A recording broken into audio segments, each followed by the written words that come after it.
सभी को नमस्कार। स्वागत है आप सभी का साइंस विद सुनील गढ़वी। आज हम कक्षा 10 के विज्ञान विषय का लेसन नंबर 1 रासायनिक अभिक्रियाएं एवं समीकरण के बारे में अध्ययन करेंगे। लेसन को शुरू करने से पहले हम परमाणु के बारे में थोड़ी सी जानकारी लेंगे। हमारे दैनिक जीवन में काम आने वाली वस्तुएं जैसे लोहा, नमक, मिश्री, कोयला या अन्य बहुत से पदार्थ, ये सारे के सारे छोटे छोटे कणों से मिलकर बने हैं और इन सूक्ष्म कणों को परमाणु कहते हैं।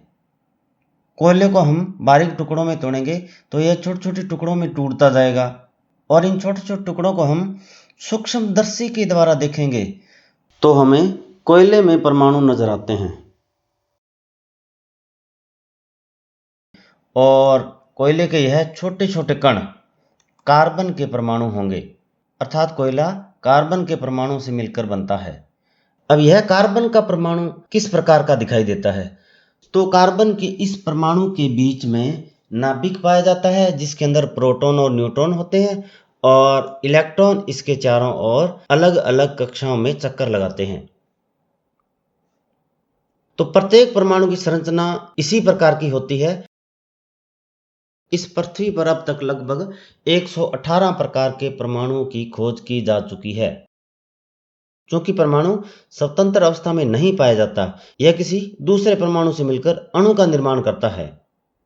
तो दो या दो से अधिक परमाणु आपस में मिलकर अणु का निर्माण करते हैं।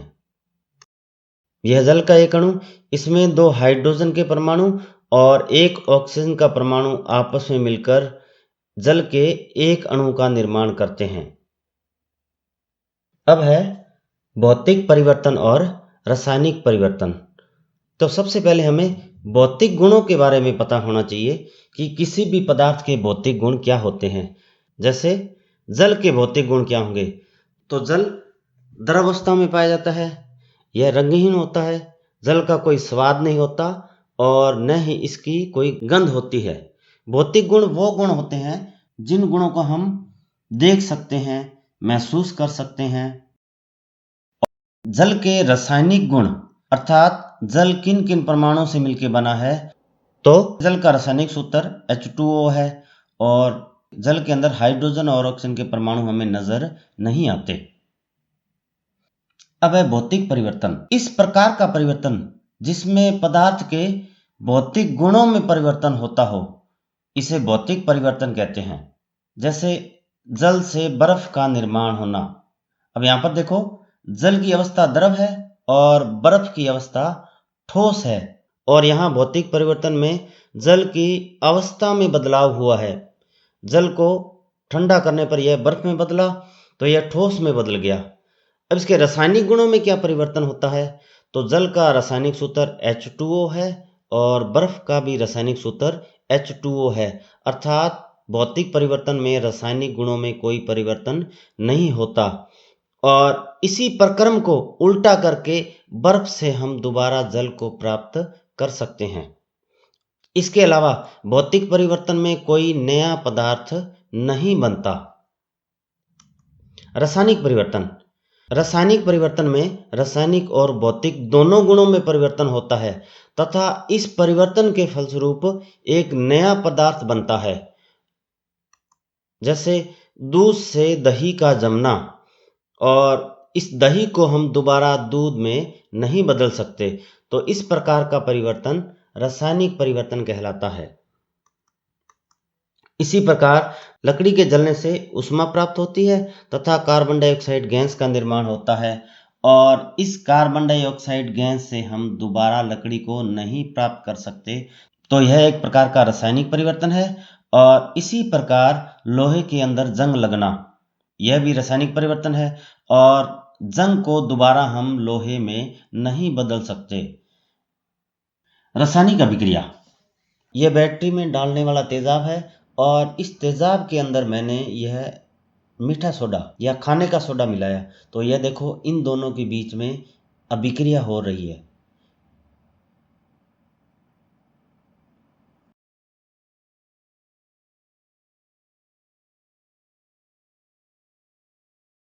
और इस अभिक्रिया के फलस्वरूप नमक और जल का निर्माण होगा।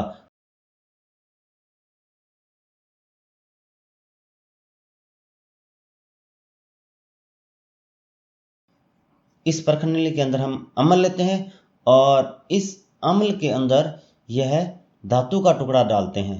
तो अम्ल के अंदर धातु का टुकड़ा डालने पर इन दोनों के बीच में भी रासायनिक अभिक्रिया होती है।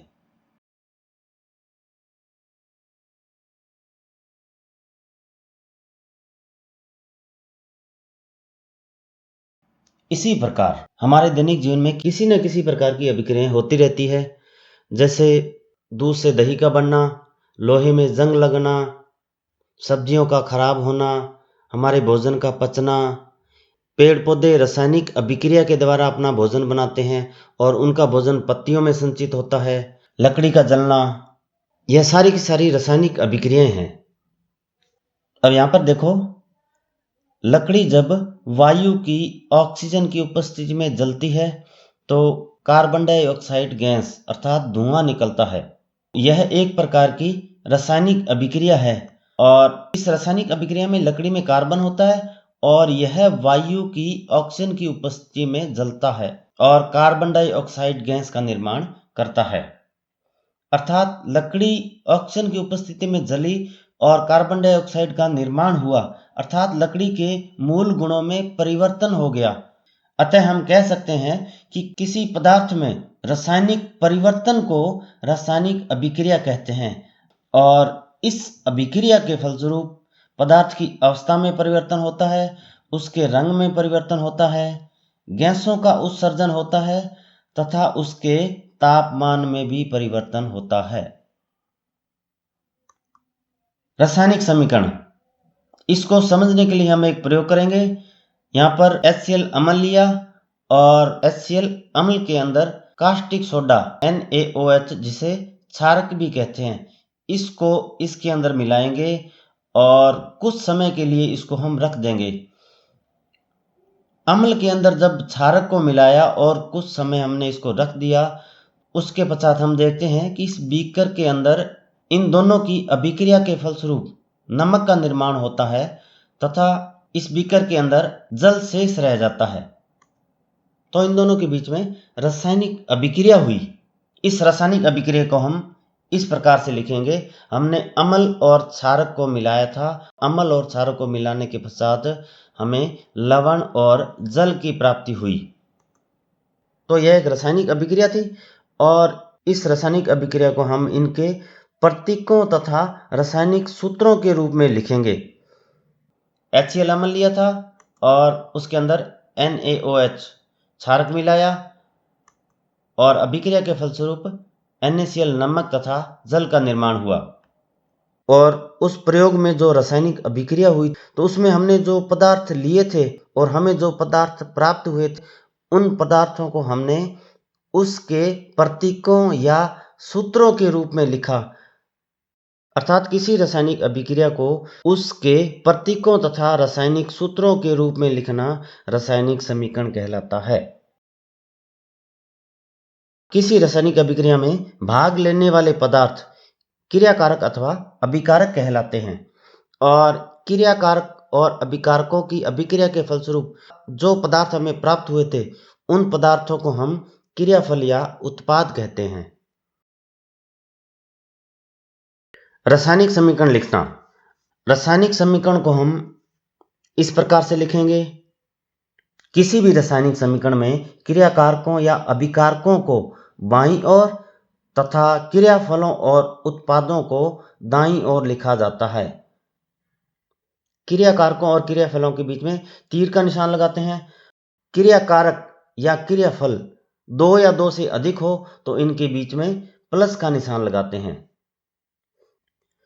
उसके बाद है रासायनिक समीकरण को संतुलित करना। रासायनिक समीकरण संतुलित करने का मतलब है दोनों ओर क्रियाकारकों और क्रियाफलों में हमने परमाणुओं की संख्या को बराबर करना है। अब यहाँ पर देखिए, यह एक रासायनिक समीकरण है। इसमें हाइड्रोजन और ऑक्सीजन आपस में मिलकर जल का निर्माण करते हैं। तो हाइड्रोजन और ऑक्सीजन ये क्रियाकारक है और इनकी क्रिया के फलस्वरूप जल का निर्माण हुआ तो जल यहाँ पे क्रियाफल है। अब हम देखेंगे कि क्रिया कारकों में कितने परमाणु हैं और क्रियाफलों में कितने परमाणु हैं। तो क्रिया कारकों में हाइड्रोजन के 2 परमाणु, ऑक्सीजन के 2 परमाणु तथा क्रियाफलों में हाइड्रोजन के 2 परमाणु और ऑक्सीजन का 1 परमाणु। क्रिया कारकों में कुल कितने परमाणु हैं? 4 और क्रियाफलों में कुल परमाणु है 3। तो हमने 4 परमाणु लिए और हमें 3 परमाणु प्राप्त हो रहे हैं, तो इसका मतलब यह हमारी समीकरण संतुलित नहीं है। तो इसको संतुलित करने के लिए हमें दोनों ओर परमाणुओं की संख्या बराबर बराबर करनी है। तो सबसे पहले हम इस समीकरण को बॉक्स में बंद करेंगे और बॉक्स में बंद करने का मतलब इस बॉक्स के अंदर हम किसी भी प्रकार का कोई परिवर्तन नहीं कर सकते और इस बॉक्स के बाहर संख्याओं का गुणा करके हम समीकरण संतुलित करेंगे। तो यहाँ पर देखो, सबसे पहले क्रिया कारकों में हाइड्रोजन परमाणु की संख्या 2 है और क्रियाफलों में भी हाइड्रोजन के परमाणु की संख्या 2 है, अर्थात हाइड्रोजन 2 और 2 दोनों ओर बराबर है तथा ऑक्सीजन क्रिया कारकों में 2 है और क्रियाफलों में 1 है। तो सबसे पहले हम ऑक्सीजन के परमाणु की संख्या को बराबर करेंगे। इसके लिए हम क्रियाफलों को 2 से गुणा करेंगे। अब क्रियाफलों को 2 से गुणा करने पर ऑक्सीजन के परमाणु की संख्या दोनों ओर 2-2 हो गई। अब हम देखते हैं कि क्रिया कारकों में हाइड्रोजन के परमाणु 2, ऑक्सीजन के परमाणु 2 और क्रियाफलों में हाइड्रोजन के परमाणु बाहर 2 का गुणा हो रहा है, इसलिए हाइड्रोजन के परमाणु की संख्या 2 × 2 4 और ऑक्सीजन के परमाणु की संख्या 2। अब यहाँ पर हमने ऑक्सीजन के परमाणु की संख्या को तो बराबर कर दिया, लेकिन हमने हाइड्रोजन के परमाणु की संख्या को असंतुलित कर दिया। पहले हाइड्रोजन के परमाणु बराबर थे, लेकिन अब हाइड्रोजन के परमाणु क्रिया कारकों में 2 है और यहाँ पर 4 है। क्रिया कारकों में कुल परमाणु 2 और 2 4 और क्रियाफलों में कुल परमाणु 4 और 2 6।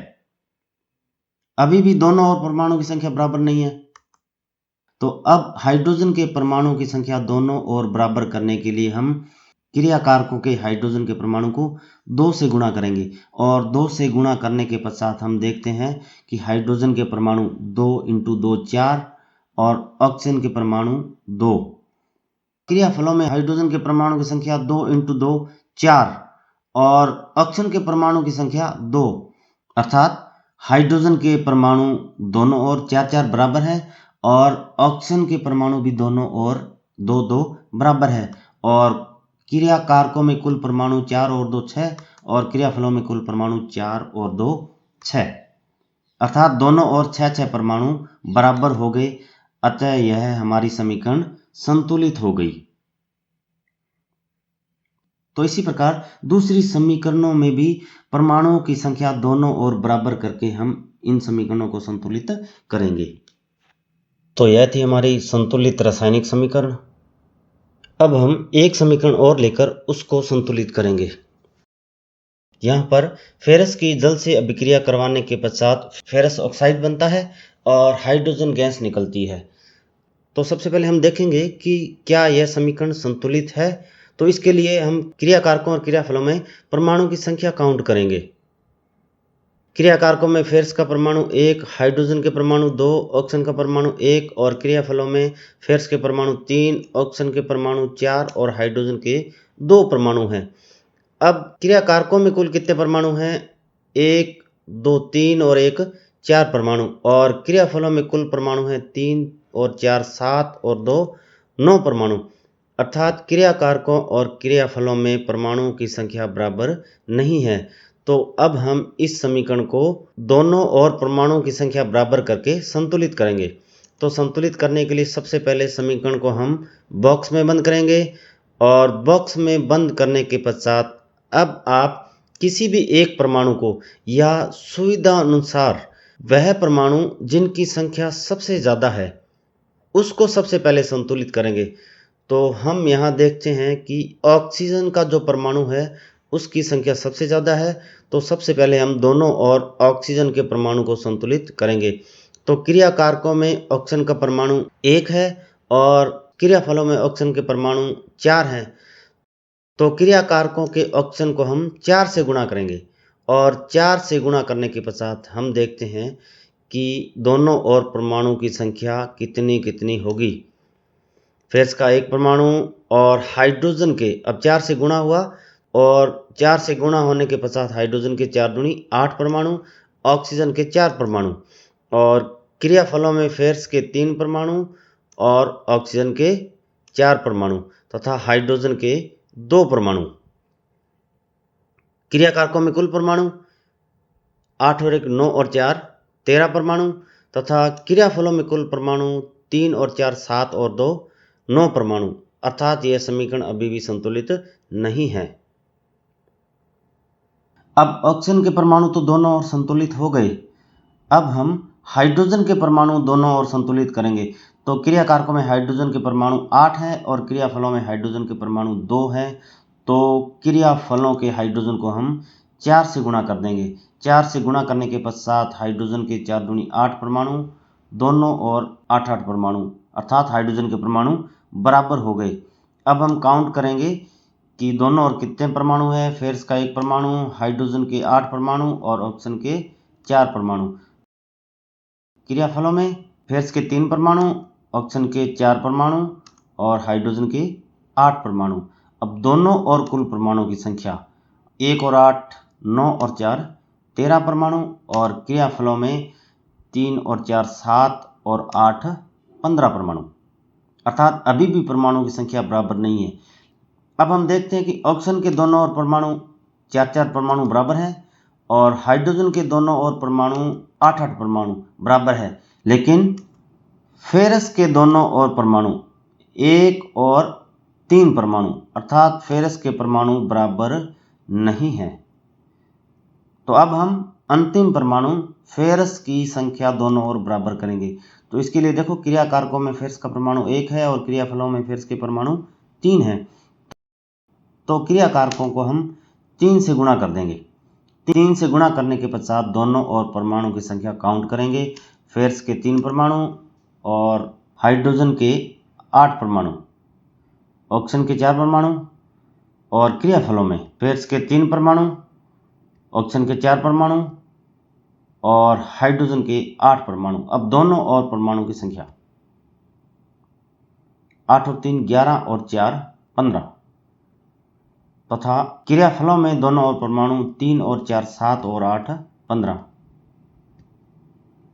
तो दोनों ओर परमाणु की संख्या बराबर बराबर, अर्थात 15 15 हो गई है। तो इसका मतलब हमारी समीकरण संतुलित हो गई। तो यह संतुलित रासायनिक समीकरण इस प्रकार से होगी। समीकरण संतुलित करने की इस विधि को हिट एंड ट्रायल विधि कहते हैं, क्योंकि इसमें सबसे छोटी पूर्णांक संख्या के गुणांक के उपयोग से, अर्थात सबसे छोटी संख्या का गुणा करके समीकरण को संतुलित करने का प्रयास करते हैं। इसी प्रकार और समीकरणों को लेकर हम उनको संतुलित करेंगे।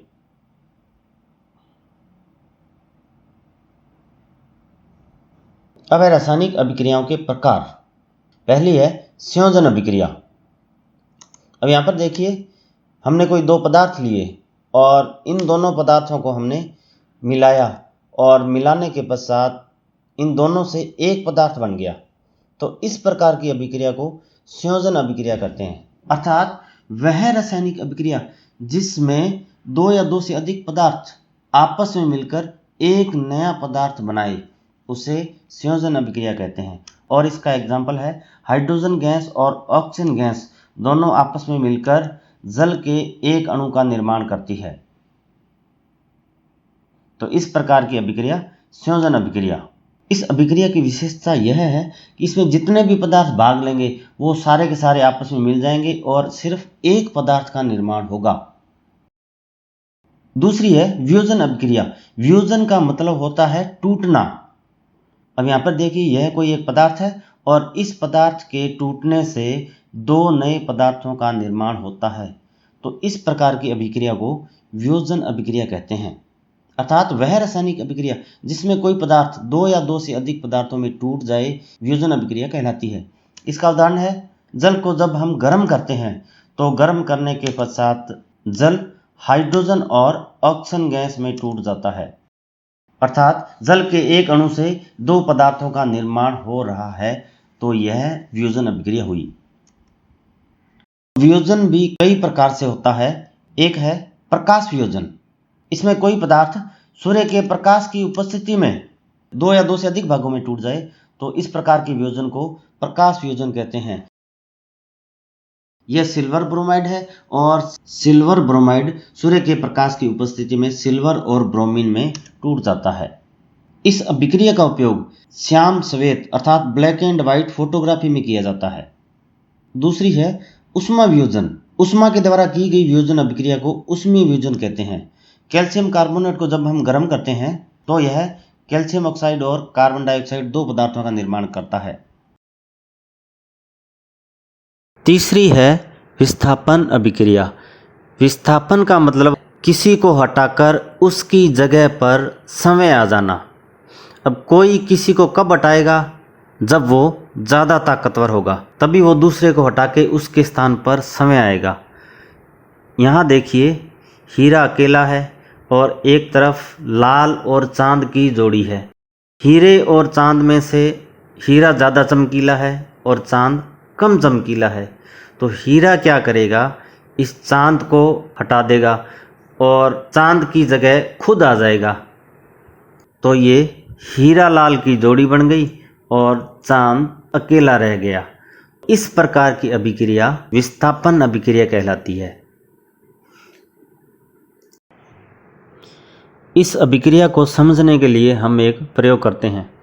एक बीकर के अंदर कॉपर सल्फेट का विलयन लेंगे। कॉपर सल्फेट को नीला तोता भी कहते हैं, इसलिए नीले रंग का घोल बनेगा। अब इस विलयन के अंदर लोहे की कील डालते हैं। इसको कुछ समय के लिए रख दें। कुछ समय पश्चात हम देखते हैं कि लोहे की कील और कॉपर सल्फेट के अंदर रासायनिक अभिक्रिया के कारण इस लोहे की कील के ऊपर एक पदार्थ जमा हो जाता है। इसको हम बाहर निकाल के देखते हैं। यह भूरे रंग का पदार्थ कॉपर है और इस विलयन के अंदर फेरस सल्फेट का विलयन शेष रह जाता है। कॉपर सल्फेट का विलयन लिया था और इसके अंदर फेरस सल्फेट का विलयन शेष रह गया और इस कॉपर सल्फेट के विलयन में से कॉपर अलग हो गई। इस प्रयोग में हमने लोहे की कील फेरस की कॉपर सल्फेट से अभिक्रिया करवाई। फेरस कॉपर की तुलना में अधिक अभिक्रियाशील तत्व है, तो यह कॉपर सल्फेट के विलयन में से कॉपर को हटाकर उसके स्थान पर खुद आ जाएगा और फेरस सल्फेट का निर्माण होगा तथा कॉपर अलग हो जाएगा। इस प्रकार की अभिक्रिया विस्थापन अभिक्रिया कहलाती है। और यह जो कॉपर है वो भूरे रंग का लोहे की कील के ऊपर जमा हुआ पदार्थ है। क्योंकि हमारे पास पहले कॉपर सल्फेट था और अब फेरस सल्फेट का निर्माण हुआ। चौथी है द्विविस्थापन अभिक्रिया, डबल विस्थापन। इसमें देखो, हमारे पास दो पदार्थ हैं, सोडियम क्लोराइड और सिल्वर नाइट्रेट। सोडियम क्लोराइड में सोडियम और क्लोरीन के परमाणु हैं तथा सिल्वर नाइट्रेट में सिल्वर और नाइट्रेट समूह है। तो इन दोनों की जब आपस में अभिक्रिया करवाते हैं तो इन दोनों पदार्थों के आयन आपस में बदल जाएंगे। इस प्रकार से दोनों ने एक दूसरे की जगह ले ली। इस प्रकार की अभिक्रिया को विस्थापन अभिक्रिया कहते हैं। अर्थात वह रासायनिक अभिक्रिया जिसमें क्रियाकारकों के बीच आयनों का आदान प्रदान होता है उसे द्विविस्थापन अभिक्रिया कहते हैं। सोडियम क्लोराइड और सिल्वर नाइट्रेट दोनों ने आपस में अभिक्रिया करके सिल्वर क्लोराइड और सोडियम नाइट्रेट का निर्माण किया। पांचवी है उदासीनीकरण अभिक्रिया। इस अभिक्रिया को समझने के लिए हम फिर से एक प्रयोग करते हैं। एक बीकर के अंदर अम्ल लेंगे, यह HCl अम्ल है और इसके अंदर NaOH या कास्टिक सोडा, इसे क्षारक भी कहते हैं, इसको इस बीकर के अंदर डालते हैं।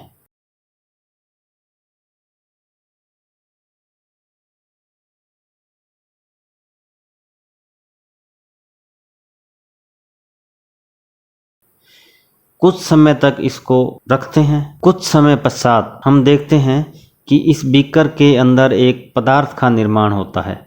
यह पदार्थ NaCl नमक है, जिसे लवण भी कहते हैं, और इसके साथ साथ जल का निर्माण भी होगा। तो हमने अम्ल और क्षारक की अभिक्रिया करवाई थी और उसके फलस्वरूप हमें लवण और जल प्राप्त हुआ। इस प्रकार की अभिक्रिया को उदासीनीकरण अभिक्रिया कहते हैं। अर्थात अम्ल और क्षारक जब आपस में अभिक्रिया करते हैं तो ये दोनों एक दूसरे के गुणों को उदासीन कर देते हैं या एक दूसरे के गुणों को समाप्त कर देते हैं और लवण और जल का निर्माण करते हैं। इस प्रकार की अभिक्रिया उदासीनीकरण अभिक्रिया कहलाती है। छठी है ऑक्सीकरण अभिक्रिया। हमारे पास कॉपर ऑक्साइड है। इसके ऊपर जब हम हाइड्रोजन गैस प्रवाहित करते हैं तो हम देखते हैं कि कॉपर से ऑक्सीजन निकलकर हाइड्रोजन के साथ जुड़ रही है। इस प्रकार की अभिक्रिया ऑक्सीकरण अभिक्रिया कहलाती है। अर्थात वह रासायनिक अभिक्रिया जिसमें ऑक्सीजन जुड़ती हो ऑक्सीकरण अभिक्रिया कहलाती है। इसकी समीकरण इस प्रकार से होगी। कॉपर ऑक्साइड की जब हाइड्रोजन से अभिक्रिया करवाई जाती है तो कॉपर और H2O का निर्माण होता है। अब इस समीकरण में किसका ऑक्सीकरण हुआ? हमारे पास यह समीकरण थी। इसमें देखो, पहले हाइड्रोजन और जल में हाइड्रोजन के साथ ऑक्सीजन जुड़ती है तो इन दोनों के बीच ऑक्सीकरण अभिक्रिया संपन्न हुई। सातवीं है अपचयन अभिक्रिया। यह ऑक्सीकरण के बिल्कुल विपरीत है। ऑक्सीकरण में ऑक्सीजन जुड़ती थी और अपचयन अभिक्रिया में ऑक्सीजन निकलती है। अर्थात वह रासायनिक अभिक्रिया जिसमें ऑक्सीजन निकलती हो अपचयन अभिक्रिया कहलाती है। और इसके लिए भी हम वही समीकरण काम में लेंगे। अब यहाँ पर कॉपर ऑक्साइड की हाइड्रोजन से अभिक्रिया करवाई थी तो कॉपर और जल का निर्माण हुआ था तथा ऑक्सीकरण हुआ था हाइड्रोजन और जल के बीच में। जबकि अभिकारकों में या क्रियाकारकों में आप कॉपर ऑक्साइड और कॉपर को देखें, कॉपर ऑक्साइड से कॉपर के अंदर ऑक्सीजन बाहर निकली है तो इन दोनों के बीच में अपचयन हुआ। आठवीं है रेडॉक्स अभिक्रिया। वह रासायनिक अभिक्रिया जिसमें ऑक्सीकरण और अपचयन दोनों साथ साथ होते हों रेडॉक्स अभिक्रिया कहलाती है। रेडॉक्स शब्द रिडक्शन और ऑक्सीडेशन दोनों से मिलकर बना है। रिडक्शन मतलब अपचयन और ऑक्सीडेशन मतलब ऑक्सीकरण। समीकरण वही काम में लेंगे। कॉपर ऑक्साइड पे जब हाइड्रोजन गैस प्रवाहित करते हैं तो कॉपर और जल का निर्माण होता है। इसमें इन दोनों के बीच में ऑक्सीकरण हुआ था और इसी अभिक्रिया में इन दोनों के बीच में अपचयन होता है। तो इस पूरी अभिक्रिया में ऑक्सीकरण और अपचयन दोनों साथ साथ होते हो, इसलिए इसे रेडॉक्स अभिक्रिया कहते हैं। नौवीं है ऊष्माशोषी अभिक्रिया। वह रासायनिक अभिक्रिया जिसमें ऊष्मा शोषित होती हो ऊष्माशोषी अभिक्रिया कहलाती है। जब हम जल को गर्म करते हैं तो जल ऊष्मा पाकर हाइड्रोजन और ऑक्सीजन गैस में बदल जाता है। तो इस प्रकार की अभिक्रिया ऊष्माशोषी अभिक्रिया कहलाती है। इसी प्रकार चूना पत्थर को जब हम गर्म करते हैं तो यह चूना पत्थर ऊष्मा पाकर बुझा हुआ चूना और कार्बन डाइऑक्साइड में बदल जाता है। यह भी एक प्रकार की ऊष्माशोषी अभिक्रिया है। 10वीं है ऊष्माक्षेपी अभिक्रिया। यह रासायनिक अभिक्रिया ऊष्माशोषी अभिक्रिया के विपरीत है। ऊष्माशोषी अभिक्रिया में ऊष्मा शोषित होती थी, जबकि ऊष्माक्षेपी अभिक्रिया में ऊष्मा निकलेगी। ये सारी की सारी रासायनिक अभिक्रियाएं जिसमें ऊष्मा निकलती हो ऊष्माक्षेपी अभिक्रिया कहलाती है। लकड़ी जब वायु की ऑक्सीजन की उपस्थिति में जलेगी तो यह ऑक्सीजन के साथ मिलकर कार्बन डाइऑक्साइड का निर्माण करती है और इस अभिक्रिया में हमें ऊष्मा प्राप्त होती है। लकड़ी में कार्बन होता है और कार्बन ऑक्सीजन की उपस्थिति में जलकर कार्बन डाइऑक्साइड का निर्माण करेगा तथा इस अभिक्रिया में ऊष्मा निकलती है। तो यह एक प्रकार की ऊष्माक्षेपी अभिक्रिया है। अब है श्वसन अभिक्रिया। हम जो श्वसन क्रिया करते हैं यानी हम सांस लेते हैं, तो यह भी एक प्रकार की अभिक्रिया है, क्योंकि सांस लेने से हमें ऊर्जा प्राप्त होती है। यह ऊर्जा किस प्रकार से प्राप्त होती है? हमारे शरीर की कोशिकाओं में उपस्थित ग्लूकोज और हमारे द्वारा ली गई ऑक्सीजन गैस दोनों आपस में अभिक्रिया करके कार्बन डाइऑक्साइड और जल का निर्माण करते हैं, तथा इस अभिक्रिया के फलस्वरूप हमें ऊर्जा प्राप्त होती है। इसलिए श्वसन अभिक्रिया भी क्या है? ऊष्माक्षेपी अभिक्रिया है। संक्षारण। धातुएं अम्ल और वायु की नमी के संपर्क में आने पर संक्षारित हो जाती है। इस प्रक्रिया को संक्षारण कहते हैं। और संक्षारण के कारण ही चांदी के ऊपर काले रंग की परत जमा हो जाती है तथा तांबे के ऊपर हरे रंग की परत चढ़ जाती है। संक्षारण से बचाव किस प्रकार से कर सकते हैं? तो हम वस्तुओं के ऊपर ग्रीस लगाकर, यशद लेपन करके या पेंट करके संक्षारण से बचाव कर सकते हैं। विकृत गंधिता। हमने देखा है कि घरों में कई बार खाने वाली वस्तुएं 3-4 दिन तक पड़ी रहे तो वो इस प्रकार से यूँ खराब हो जाती है, या घरों में सब्जी को आप 2-3 दिन रखो तो हम देखते हैं कि 2-3 दिन के बाद सब्जी भी खराब हो जाती है। ऐसा क्यों होता है? खाने वाली वस्तुएं वायु की ऑक्सीजन के संपर्क में आके और उससे अभिक्रिया करती है। ऑक्सीजन से अभिक्रिया करने के पश्चात यह ऑक्सीकृत हो जाती है, जिसके कारण खाने वाली वस्तुएं खराब हो जाती है। इसे विकृत गंधिता कहते हैं। अब इससे बचाव के क्या उपाय हैं? खाद्य वस्तुओं को खराब होने से बचाने के लिए इन्हें वायु रहित डिब्बों में पैक किया जाता है, ताकि ये वायु की ऑक्सीजन से अभिक्रिया न करे और जल्दी खराब ना हो। चिप्स की थैलियाँ खूब बड़ी बड़ी होती है। जब इसे हम खोलते हैं तो इसके अंदर थोड़ी सी मात्रा में चिप्स निकलते हैं। ऐसा क्यों होता है? क्योंकि इसके अंदर जो चिप्स पाए जाते हैं उसका ऑक्सीकरण रोकने के लिए या उसका उपचयन रोकने के लिए इसके अंदर नाइट्रोजन गैस भरी जाती है, ताकि थैली के अंदर की चिप्स खराब न हो। दीवार पर सफ़ेदी करने के पश्चात सफ़ेदी चमकने क्यों लगती है? दीवार पर सफ़ेदी करने के लिए हम चूने के अंदर पानी डालते हैं।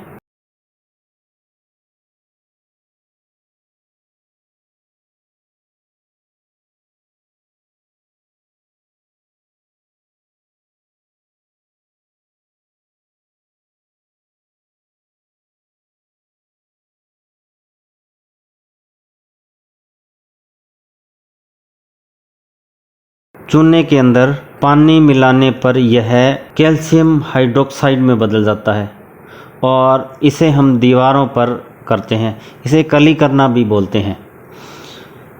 कली करने के पश्चात या सफ़ेदी करने के पश्चात दीवार में उपस्थित कैल्शियम हाइड्रोक्साइड वायु की कार्बन डाइऑक्साइड से अभिक्रिया करेगा और 2-3 दिन के पश्चात धीरे धीरे यह कैल्शियम हाइड्रोक्साइड कैल्शियम कार्बोनेट में बदल जाएगा, जिसके कारण सफ़ेदी की हुई दीवारें चमकने लगती है। कैल्शियम कार्बोनेट CaCO3 संगमरमर का भी रासायनिक सूत्र है। अब हम लेसन 1 से संबंधित कुछ प्रयोगशाला के उपकरणों के बारे में जानेंगे तथा कुछ प्रयोगों के बारे में और उनके डायग्राम के बारे में अध्ययन करेंगे। तो लेसन 1 से संबंधित यह है बीकर, यह है फ्लास्क, यह है परखनली और यह है बर्नर। पहला प्रयोग है मैग्नीशियम रिबन को वायु की उपस्थिति में जलाने पर क्या होता है। तो सबसे पहले हम मैग्नीशियम रिबन को लेकर उसको साफ करेंगे। साफ इसलिए करते हैं ताकि उसके ऊपर लगी हुई अशुद्धियां दूर हो जाए।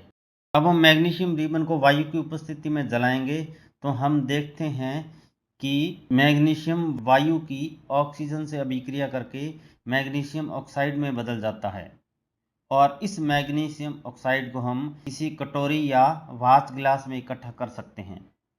दूसरा प्रयोग है फ्लास्क के अंदर हम सल्फ्यूरिक अम्ल लेते हैं और इसके अंदर दानेदार जिंक डालते हैं।